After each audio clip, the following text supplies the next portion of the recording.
With child and adolescent psychologist Clare Rowe. Good to talk to you again, Clare. I've got to raise this issue with you. These figures that have come out today, really disturbing. We're having fewer kids than ever finishing year 12. 20% of them, 1 in 5, are dropping out before they finish year 12. We're told it's more important than ever to complete your education. In government schools, it's more like a quarter of all students not finishing year 12. Has COVID and the school lockdowns and all of that played a big role here? Yeah, thanks, Chris. Yeah, I mean, of course it has. We've said that. And these are the figures. I mean, a huge proportion of kids dropping out formally. But what I see, in my office is all the kids that are technically enrolled, but they're hardly going to school. Like they're taking 2-3 days off a week. And look, I could go on forever, as you know, COVID lockdown, social media, change in parenting, change in teaching.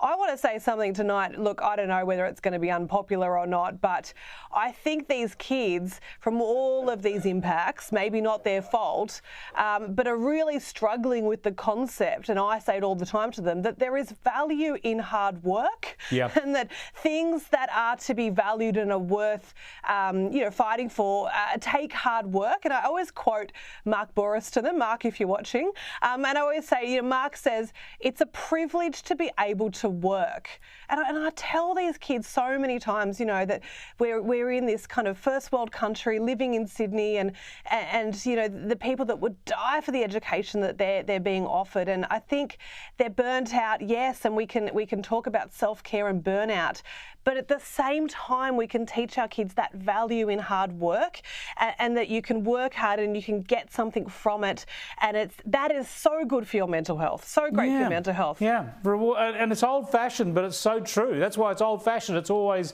worked, and I think we've lost a lot of that. Look, flowing on from that, I want to talk about another issue that's playing out in schools around the country. It's come into focus this week because of an announcement in South Australia where Peter Malinauskas, the Premier, has expanded this, and that is breakfasts served at school. Have a look. 1 in 3 students who attend public schools in South Australia that either sometimes or at least often don't have breakfast before rolling up to school. Just unbelievable. Now, there's going to be financial hardship here and dysfunctional families and all sorts of factors playing in. But overall, is there a concern here, Clare, that parents are dropping the ball? Yeah, there is a concern, Chris, but I actually love this. I actually think Australia, compared to other countries, in America, in the UK, and across Europe, I mean, our kind of lunchbox and taking our lunch to school is quite novel for them. So in other countries, this is not unusual to be able to offer breakfast and lunch, and I actually think it's a great initiative. I really like it. Well, good. Let's do it then. Bacon and egg sandwiches as you turn up at school, like the footy on a Saturday. Let's bring it on.